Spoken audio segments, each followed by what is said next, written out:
And I'm going to spotlight myself. Let's see, can I spotlight myself? Practice. And then everyone, can you guys take a moment to go to my screen where I'm talking right here, and you want to click on this triple dot button, and please pin me to your guys' screen so that way you guys can get a really good view of me. I like someone put over there that they enjoy baking. Read and listen to music as hobbies. Yes. Gardening, hiking. Awesome. Reading. Ooh, someone likes cooking. Ooh, somebody mentioned about yoga. Raising kids. That's a tough one. I love it. Awesome. And then for those of you guys who are just walking in, the question is, what's your favorite activity or hobby to practice for? So could be a lot of different things. Teaching your cat to respond to comments. I like that. Now we'll start in about 2 more minutes, but go ahead and answer the question. The icebreaker question is, what's your favorite activity or hobby to practice for? OCR races. What does OCR stand for, Natalie? That would be like a Spartan, Tough Mudder, the obstacle course racing. Oh, wow. Yeah, I did not know that about you. yeah, Sunset chase. Awesome.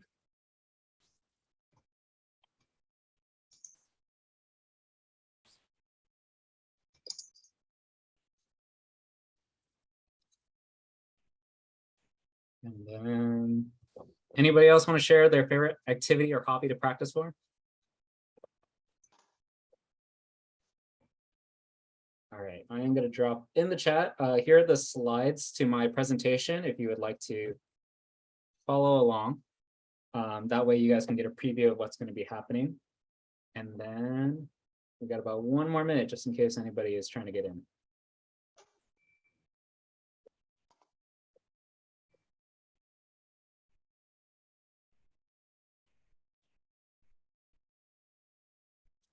And let's just get started. Welcome you guys. Thank you guys so much for coming to my EduProtocol session on MathReps. I am so honored to be presenting on this because MathReps has really been a really positive influence on my classroom. And the best part about it is that it doesn't take a lot of preparation. But before I even begin, as you guys can see, I am going to be doing my presentation on this thing we call an eGlass, which is one of my favorite things for my teaching purposes. So one of my favorite things about an eGlass right now is like, you can see that I'm looking at the screen, but when I put this in my classroom, I actually can see all of my students behind my screen. And then my students are usually really focused on whatever platform that I have. And you can see their eyes are like following my eyes versus when, when you're teaching, you're facing the wall and you have to turn around. It eliminates all of that. And then I get to use these beautiful, cool pens that, that you can actually hide and you can make them glow again. So I enjoyed using that, and then you'll see how I use them. But let's get straight into MathReps. So as we go in, let me give you guys a quick introduction about myself. Again, the links are inside the chat. But if you wish to follow me, I'm on EdTech Smash. And then a quick byword about why I picked the word Smash is because I am actually a competitive esports advisor and CTE instructor at my school. I'm very involved with esports in Orange County, and we actually are planning a big event in Orange County for esports, and we're hoping to actually really get a lot of things going. But aside from that, I've been teaching with Santa Ana Unified for the past 4 years, and before that, I used to teach with Green Dot Charter Schools in Inglewood for the previous 4 years. And then if you need to contact me, here's my email. And let's just get straight into it. So what are MathReps? So basically what MathReps are basically a daily math practices. And what I love is, especially in my district, we usually have roughly about 50-ish minutes per class. But in 5 minutes alone, if you can dedicate 5 minutes every day to a math rep, by the end of that week, students are going to feel absolutely confident and absolutely amazing. So you guys can modify this into any way you want, but usually I designate just perfectly 5 minutes. And the best part about doing math reps is that you get to combine multiple different standards into one math rep. and they see the connections between those. And then talking about it, I told you guys a little bit already about building fluency through multiple repetitions. So I tell my students a lot that math is a lot like kind of like working out. And in order to get better at something, you have to, let me grab this dumbbell right here, and you got to keep curling. And so every day I give them the same format of whatever math rep it is for that week. And then we practice it every day. And then the best part about it is I get to give a lot of formative assessments. So I believe first and foremost for myself as an educator, I am to coach my students. So and usually as I am doing this, I start walking around. I start seeing different ways that students can be need little feedback here and there. And I give them one thing to work on. And then also I love MathReps because it's a great spiral review. I work with mostly sixth graders. And so often, you know, my students will often forget and we just bring it back and we get a chance to practice it again. But my personal favorite part is seeing that students come to really master whatever skills that I'm showing them. So that's one of the things that I love MathReps. So big ideas about MathReps. We want the students to aim for mastery, but I also believe that mastery takes place over time. So you have to give them multiple opportunities to practice. So in a given week for MathReps, we are practicing this every day, consistently for 5 to 10 minutes. And then, but also before we deliver certain MathReps, I think it's also important to give them the conceptual understanding that they need. So I think this is a great point because often in our world of math, sometimes the conceptual understanding is there, but they don't get enough procedural practice. And then they also don't see the connections between the two. So what I like about MathReps is they really do connect multiple ideas.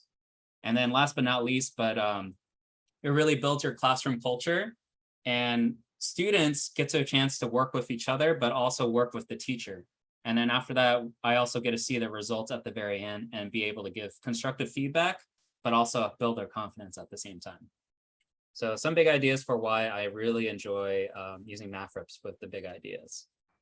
And then here are some examples. If you guys see right here, there is a link. There's a link to MathReps. I'm going to drop the link in the chat. And I think after this, it will also be, I also linked it on the actual doc itself. So that means if you need to review this, you can go to the Google Sheets for our events, and you can actually click on the resources. It will link you straight to over here, and you can find one appropriate for level.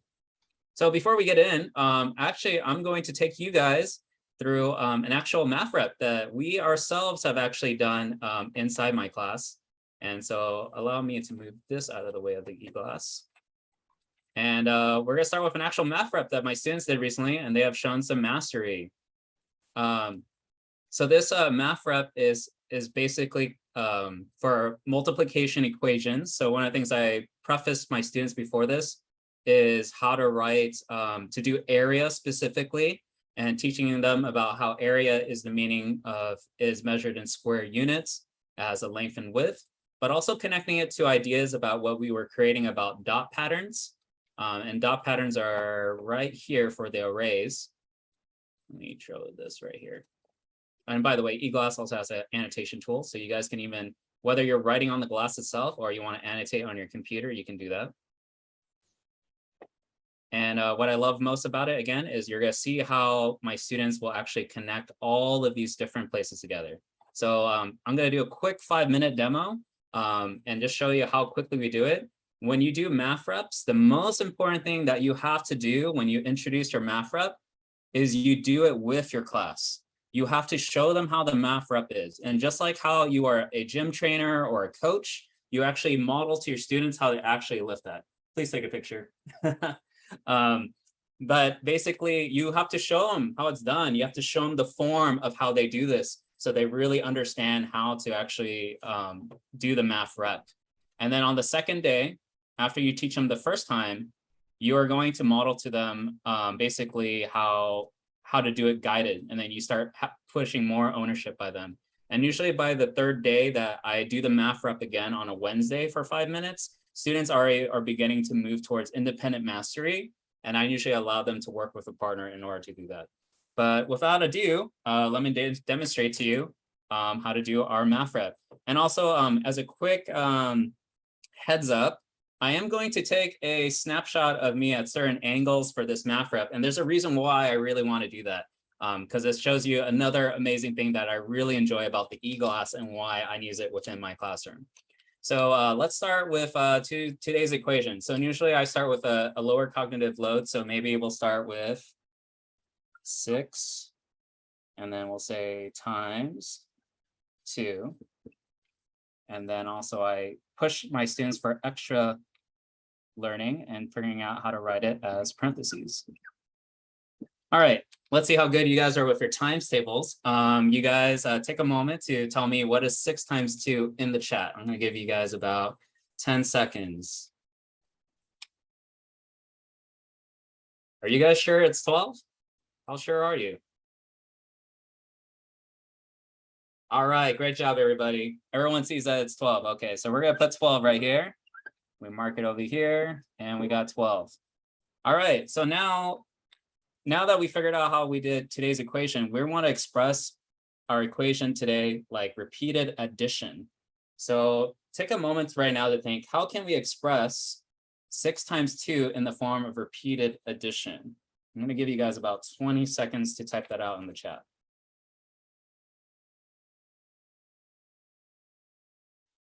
Ooh, can you think of another answer?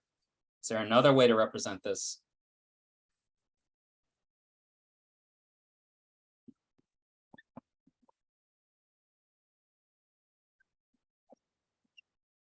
Ah, there we go. There's the extra thinking right there. So we got 6 plus 6 and 2 plus 2 plus 2 plus 2, 6 times. And usually I'll take a pause to check in with students to check in where did they come up with that. Great job, class. Now let's pick another area. We have 3 areas left. Somebody type in the chat, which one should we pick? Should we pick equal groups, array, or area? First one gets it. All right. Looks like we got our pattern out for us. We can talk about area. So for area, I'm going to have them draw a 6x2 rectangle. And this is where, oh, actually, you know what? We have to adjust a little bit just to make sure you guys can see this. We are now going to make it a 2x6. So here's my area right here. And 1, 2, 3, 4, 5, and 6. And then the length is 6 and the width is 2. And then what I like to press my students for extra learning is to ask them, and I'm actually gonna, is tell me what is the area in square units. Can somebody write in the chat how many square units is in this area model?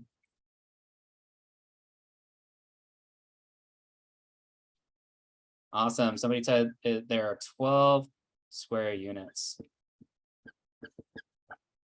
And I'm a little scrunched for right here to make sure you guys can see that, but we write 12 square units. All right, now we're going to go straight to array. So with array, I asked them, what was the length and width of our area model? What was the length and width of our area model? Use the words length and width in your answer as you guys are writing that out.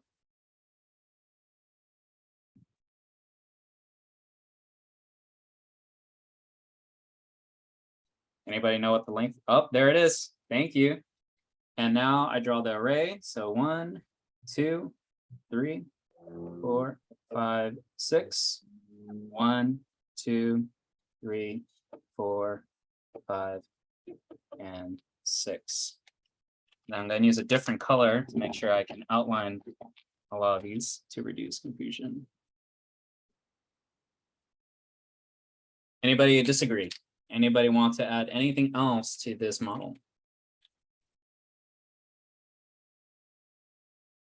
And fantastic job, you guys. And last but not least, we're going to talk about equal groups. How can we draw equal groups? So according to today's equation, we could say it as 6 groups of 2. So we can say 6 groups of 2. So let's create 6 groups. 1, 2, 3, 4, 5, and 6. 1, 2, 3, 4, 5, 6, 7, 8, 9, 10, 11, 12. Yes. 6 equal groups of 2. And then I'm going to take a moment to pose with my amazing work of art with my students.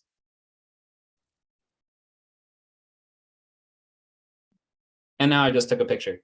And so the reason why I took a picture, ladies and gentlemen, is because on the eGlass app, let's say that you need to move forward in your work, or you're doing another math rep for another day. Let's say it's Tuesday now, and I have to completely do a different math rep. I can do a side-by-side model right here. And I can pull up yesterday's math rep. Isn't that amazing? And then let's say you're redoing the math rep. You erase all of your work right here for a new day. And now, in case if you have that one student who is absent, or some students who are just struggling to remember how to do a math rep, they can view on the left-hand side. So, and somebody put in the chat really quick. Somebody said, do you have to write backwards? No, thankfully on our Zoom function, I'm so glad you actually asked that. If you guys look at my bottom menu here, there's a view option and it says mirror. So if I press mirror, now you see me in reverse. And the reason why I actually like the reverse function is really good because you can have students write on the other side of the problem. And so when I have them do that, I can actually have them come up and answer my question for them based on how I reverse the document. And as for somebody asked really quick, for students who show mastery and fluency from day 1 or 2, do we offer any enrichment or differentiate during the rest of the week? Yes, I'm so glad you asked. So one thing I like to do as we move on is I actually ask students to choose. We'll do it together as a class. We'll pick our numbers, and then I create a mild, medium, and spicy, where students decide what kind of equation do they pick. And then they have to think about how would they show it in repeated addition, area, equal groups, and array. And so it's so wonderful when I see pretty much if 90% of my 4th period entirely take a spicy option and they create their own. And then one fun variation that you guys can also try too is I did a team battle kind of thing. So I would organize them into groups of 4. And then since they are so fluent, by the time they hit Friday, they're all masters at how to do a math rep. I actually have them write each section. They all have to fill out a different section, and they do it in 30-second rotations. And in less than 5 minutes, students have all areas completely mastered. And the best part is just seeing that students have so much confidence and they enjoy it so much, and how fast they are able to do it. By the end of the week, they keep asking me every day, are we doing math reps again? That is the most fun part of seeing our students really engage. And so I enjoy using that with this. And then another option I'll show a little bit later on with the eGlass that is really helpful is you'll find out what you can also do with pictures. But yes, so that's pretty much my demo for math reps. So just a quick summary and review when you do it.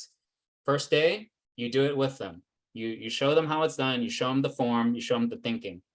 The second day, you start to give them a little bit more ownership of it. So maybe you might ask them to come up with the numbers, but you ask them for each section, what should we be putting here? And they can reference the previous one, or like I just did here, they can reference the side-by-side model. And then after that, by the third day, you can have them work in partners, so that way they can check with each other. And then by the 4th or the 5th day, you can start adding on more to that, and then maybe make it even fun on the last day by making it a competition between different groups. But that is math reps. And last week I did one on prime factorization. And it's amazing to see that students from every single level were able to feel complete mastery of creating factor trees for prime factorization trees for numbers. And they're able to actually write out the expression. And I had some students who were able actually to be able to write it in using exponents as an expression. And these are my 6th graders. They're just showing like going above and beyond every week. And I'm so excited tomorrow because now we're going to start on division, and we're going to figure out how can we can show that in different ways. But it's a great spiral review. It's a great mastery. It builds so much fluency, but I can't say enough about why it is really especially effective. And then let's move. Oh, thank you for sending the slides again. And so last but not least, I do want to make sure we're good with time. So if you guys go to MathRepscom, if you click on the link in there, you should be able to see all the different kinds of models you can pick. Please, and even check even some out of grades. I use a lot of MathReps. I taught algebra readiness one this past summer, and I used one with where I had linear equations connected with graphs, connected with tables. My students absolutely destroyed it by the end of the week. And I cannot stress enough that you are mastering multiple strands of standards at the same time while connecting their conceptual learning to what they're doing procedurally. But if you are going to create your own MathReps, there are some things you should keep in mind. So here's some guidelines. Let me move this a little bit myself this way so you guys can see. You want to identify the standards. So you want to choose similar or cluster standards. Oops. Apologies. And thanks for being patient, everyone. I am going to fix this.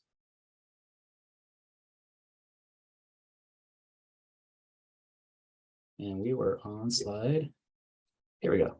And then you want to choose your delivery method. So I usually prefer to do paper and pencil to practice students getting used to writing the workout down. But guess what? One of the things we choose MathReps is also because we want to be able to give quick and effective feedback. One of my amazing colleagues, Andrea Earl, who is the one in the main room, she actually created some Canvas MathReps. And so what I like about the Canvas MathReps that she has, she's able to automatically grade them and give them immediate feedback on which ones they got wrong. And then that helps them for the next day of MathReps. So I think that's another option for those guys who are more Canvas savvy and you want quick grading and quick grades, because we know we only have so much time for grades. That is a great way to do it.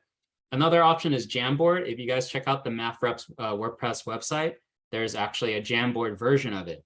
So that's another thing that you can also do is you can push that out to students on their Chromebooks or whatever devices they have, and then they can fill out on the Jamboard. And then step number 3, you want to create 5 questions around one stimulus. So what I mean by this is that if you saw in the MathReps, there's always something consistent in each format. You want to keep the format always consistent, but you want to change the numbers themselves within it. So for ours, when I showed you guys, it was basically the equation, repeated addition, equal groups, array, and the area model. You want to keep it consistent, because if you do not keep it consistent, the students will not be able to really get that successful rep in, right? So just like when in working out, when we're trying to master a particular art or form, we have to do those drills consistently in order to see actual mastery. And then if you guys want to check it out, also there's a MathReps group. You want to check that out if you guys want to see us. And there's the Twitter as well, and you can tag us. But one thing I do want to remind you guys is research-based. If you guys can see this right here, it shows Ebbinghouse's research, how there's one way to beat the forgetting curve, because we show that usually students forget a lot of things when they are learning. But it says the only way you can beat this curve where students forget their information is pure repetition. So if you keep giving the same format every day and you give them those 5 minutes to practice it, they're going to retain more of that. And if you see here, retention is way better when they do it with more practice. And then building in Canvas, usually I like to organize it by, you guys can reference this slide for how it's done. But if you build it in Canvas, I recommend using the new quiz mode, and that'll actually help you guys to grade it much more faster. And then you want to set the points. But usually I give my students unlimited attempts, because one of my personal beliefs when it comes to education, again, like I said before, learning happens over time. So my students, I've been teaching them day after day. If you make a mistake, what you need to do is you need to go back, look it through, think about why did you get it wrong? And then when you're ready, retake it. And my students do that, and they have so much confidence in my class when it comes to doing that. And to save yourself time when creating a MathRep, since you're creating the same format, you want to create a format first and then add it to the bank. And then when you create the bank, now you want to just switch the numbers. So there's much more I can go into depth, but all the directions are on here that will be really helpful for you guys to be able to create that. My friend Andrea created an amazing template For those of you guys who are in Santa Ana Unified, you guys are able to see that right away. But for the time being, we're also trying to figure out a way to push it out to the commons so everybody can get access to it. And then different ideas that you guys can check out. And then last but not least, I want to do shout outs to Pathway Innovations for doing our eGlass, which is what we used here. If you're interested in getting one for your school, please sign up here at this link. And then their Twitter is at the HoverCam. And not just that, but let me show you the amazing thing you can do. So remember all those pictures I was showing you? Well, guess what? You can create a GIF of you actually doing your math rep. So no student can't complain to me about not actually being there, because I will post this GIF in my Canvas, and providing that they have internet access, they can actually reference how I'm doing a math rep or any problem. And if you guys enjoy making a lot of fun, make a lot of cool poses in between this, my students love that when I do cool poses. But in this, students are able to really use different GIFs through eGlass. And then that's one of the features I really enjoy about eGlass. My students love it. They laugh at me a little bit when I make poses and stuff, but it is a great way for them to be able to still see the learning. And then I think it's perfect, especially for those of us who are teaching like how to solve equations, because they're able to see step by step how you're actually thinking, and then they can actually check their work and reference it in order to do something else. And then, yes, and then I'm going to answer some quick questions, but let's see over here. Oh, I love the sharing of different resources that students, different teachers are putting. Oh, do you have a recommendation for a platform for virtual students to engage, annotate online? That would be Jamboard. And I see somebody mention something about Seesaw. I would love to hear about what Seesaw is. Somebody use Flip. Oh, yes, you can use this for thinking maps or bubble maps. Yes, you can turn your bubble maps into a math rep of sorts. Yes, absolutely. Somebody said they use Quizzes. Yeah, you can use Quizzes as a math rep. Yes, absolutely. And then I think somebody asked, is there a particular model you're using? Reference to my eGlass. Ooh, can you answer that question for us, Craig, for which model I am using specifically? I'm trying to look around for the number. Oh, the 35-inch model. Yes. But yes, eGlass, there's many other functions I didn't get a chance to go over, but there's a record function. So this is perfect for distance learning. If you guys see down here, there's a record button right over here. And then there's also a snapshot button. And then again, reminders, there's this beautiful side-by-side model where I can always show what's going on the other one. And if you need to zoom in, you can always use this function over here. And there's an annotate function. So in case, if you need to write something to your class, you can say, good morning, amazing students. And you can even annotate on your board as well, if you don't want to write it with the whiteboard. But I love using the whiteboard. Anybody have any other questions for me when it comes to our math reps?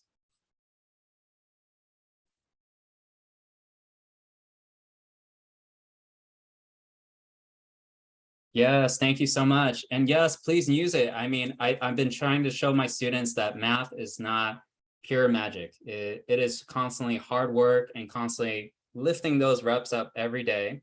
And just like even in real life, right? If you can't even lift a particular weight, what do coaches or what do gym buddies do? They give them the assist to lift it up. So really think of it like a real gym, but for math, right? And so we exercise our students' brains, which are basically muscles. And before you know it, they're the ones carrying it. And so some of my favorite things being able to see my students do this is seeing how somebody who has become so good at this math rep is helping another student do their cognitive lift. And then eventually that student becomes able to do it on their own. But again, thank you guys so much. Please tag me in EdTech Smash or use the hashtag MathReps. Please check out the amazing work by Lisa Nowakowski. She created so many of the math reps. There's one for K through 12, every single level. And you can even create your own. Maybe even some of you guys can collaborate with each other or with me. But thank you guys so much for attending. We have our next one at 6:05. But it is an honor to share with you guys our math reps. So keep doing those reps. Thanks, everyone. You can just leave the room, return to the main one, and then move on to your second round. And looks like actually starting at 6:10. So you have a minute or two to go grab another drink or, run to the restroom. Craig or Kevin, that was fantastic. I learned a lot, and I'm loving that eGlass. I'm so jealous. I know, right? And yay, it's in the raffle. So maybe one of you guys will get it. Do board members get the opportunity? I should have mentioned the raffle, right? Oh, well. We didn't mention the raffle. Yes, yes. Okay, the 10 left, there's a raffle, so stick around. Yes, definitely stick around. Anybody have any questions about eGlass or MathReps? I have a few minutes. Yeah, are you talking to me or are you talking to Craig? Or both of us? To you, just because you use it in your actual classroom, right? In person? Yes, I use it actually every day. I use Okay. it every day. And my students are so excited when I use it because they're like, they see all the lights and stuff. And they just love the glowing markers. But I think I use it with a ViewSonic. So ViewSonic is this big like educational touch board that we have. Okay. And so when I connect this to my computer and then I connect to the ViewSonic, what you see is what they see in front of them. So I'm not like directly looking at them, but they see my face on the screen and then they lock eye contact with me more often on that screen. So they're actually more on task, which is one of the other things I enjoy. So are they one-on-one devices? Are they looking at you through their device or through a large screen that the whole class can see? Yeah. So in class, they're looking at the big screen. Okay. So they're absolutely focused on this. So sometimes I like to position my eGlass from the back of the classroom, and then I can actually keep an eye on my students and then see if there's a particular student who needs help, and I'll disappear every now and then to walk and check up on them. Sometimes I put it in the front of the classroom, and I might be even like a little bit to the side, which is where I am at right now. But the best part about the eGlass is like, one, students get really hooked onto seeing where you're at on the big screen. Yeah. Not the eGlass. And then for you, from your eGlass, you're able to see where students are at. So I'm able to keep an eye on my students. And then if I notice one of them seems to be struggling or maybe distracted, I'm able to give them like just quick, like, check-ins and stuff like that. And I love running these with my cold call cards because it also sees like if students are, following along at the part when they have enough guided mastery with me, I can keep them accountable for their learning. But it's so amazing. Like I give them like a few seconds and then they've already filled it out before I even called on them. And then I call and they help me fill it out. And do you feel like you have the smaller version, the 30-something inch? Do you feel like that's big enough, or do you feel like you wish you had more room? Oh, that's a great question. I actually feel like the 35-inch is actually perfect. Okay. It's just enough to fit onto my desk or a separate table that I have. I think the only thing I would say though, actually, I think eGlass does give this along with it. If you guys order, is they give a Bluetooth keyboard and a mouse. I would recommend getting a Bluetooth keyboard and a mouse because you position your laptop like right behind the screen, so you can see what's on the laptop. But on your end, you have like a wireless setup for your mouse and your keyboard to work with. Okay, awesome. Thank you. I appreciate your time. Absolutely. Thank you for coming. Anybody else have questions about MathReps or eGlass? I thought this was Desmo, but I guess that starts in a couple of minutes. It will start in a couple of minutes. Okay, are you doing that one too?